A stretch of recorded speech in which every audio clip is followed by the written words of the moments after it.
नमस्कार मित्रांनो, स्वागत आहे तुमचं आपलं मराठी नेट के या चॅनलमध्ये। तर मित्रांनो, आता तुम्ही आरटीचे फॉर्म भरताना तुम्हाला या ठिकाणी डॉक्युमेंट्स अपलोड करा म्हणून ऑप्शन आहे। तर या ठिकाणी 3 डॉक्युमेंट्स फक्त अपलोड करायचे आहेत। पालकांचं आधार कार्ड, कास्ट सर्टिफिकेट आणि ॲड्रेस प्रूफमध्ये तुम्ही बालकाचं आधार कार्ड अपलोड करू शकता, मुलाचं किंवा मुलगीचं असेल तर याच्यामध्ये हे कास्ट सर्टिफिकेटचं ऑप्शन आहे। तर ओपनवाल्यांसाठी इथं इन्कम सर्टिफिकेटचं ऑप्शन असणार आहे। तर आता हे डॉक्युमेंट कसे अपलोड करायचे तर ते आता या ठिकाणी जाणून घेऊ। 2 मिनिटाची छोटीशी प्रोसेस आहे। 2 मिनिटे या ठिकाणी लक्ष द्या, व्यवस्थित आपण तुम्हाला या ठिकाणी सांगणार आहे की हे जर तुमच्याकडे याचे आधार कार्डचे, कास्ट सर्टिफिकेटचे फोटो असतील तर ते फोटो तुम्हाला PDF मध्ये कन्वर्ट करायचे आहेत आणि ते या ठिकाणी अपलोड करून घ्यायचे आहेत। त्यासाठी तुम्हाला गुगलवरती यायचं आहे। इथे फक्त टाईप करायचं आहे इमेज टू PDF, एवढं फक्त टाईप करायचं। 1 नंबरची वेबसाईट आहे, त्या वेबसाईटवर क्लिक करायचं आहे आणि या ठिकाणी आपल्याला सिलेक्ट JPG इमेज ही विचारेल, तर याच्यावर क्लिक करायचं आहे। तुमच्या फाईल मॅनेजर किंवा गॅलरीमधून तुम्हाला या ठिकाणी तुमचं आधार कार्ड शोधून घ्यायचं आहे। या ठिकाणी आधार कार्ड आपण शोधलं, ते ओपन करू। या ठिकाणी पाहू शकता आधार कार्ड अपलोड झालेलं आहे। त्याच्यानंतर कन्वर्ट टू PDF या ऑप्शनवर आपल्याला क्लिक करून घ्यायचं आहे आणि या ठिकाणी कन्वर्ट झालेलं आहे। त्याच्यानंतर डाउनलोड करून घ्या।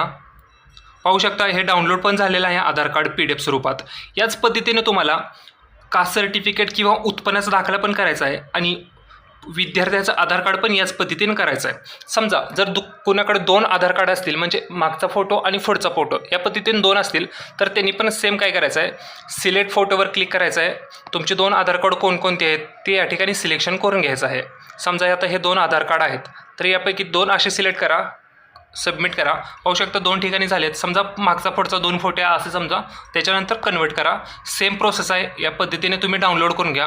त्याच्यानंतर परत आपल्याला RTच्या वेबसाईटवरती यायचं आहे। आपण आता आधार कार्ड डाउनलोड केलं तर ते आधार कार्ड आपल्याला या ठिकाणी अपलोड करायचं आहे। त्यासाठी click and drag PDF here याच्यावर क्लिक करून घेऊ आपण। त्याच्यानंतर गॅलरी किंवा फाईल मॅनेजरमधून आपण डाउनलोड केलेलं आधार कार्ड या ठिकाणी चूज करून घ्यायचं आहे। पाहू शकता या ठिकाणी हे डाउनलोड झालेलं आहे आपलं आधार कार्ड, अपलोड झालेलं आहे। त्याच पद्धतीने कास्ट सर्टिफिकेट आणि ॲड्रेस प्रूफला खालचं आधार कार्डच अपलोड करून या ठिकाणी पण आपण हे सर्व डॉक्युमेंट्स आपण या ठिकाणी अपलोड करून घेऊ।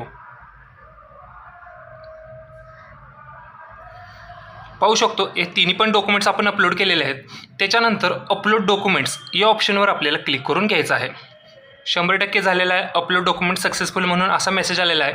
त्या पद्धतीने पाहू शकता खाली 3 पण डॉक्युमेंट्स हे अपलोड सक्सेसफुल झालेले आहेत। ते डाउनलोड फाईल या ऑप्शनवर क्लिक करून अपलोड केलेली फाईल आपण चेक करू शकतो की नक्की कोणकोणते डॉक्युमेंट्स अपलोड झालेले आहेत। या पद्धतीने हे सर्व 3 डॉक्युमेंट्स अपलोड करून घ्यायचे आहेत। त्याच्यानंतर आपला पुढचा फॉर्म भरून घ्यायचा आहे।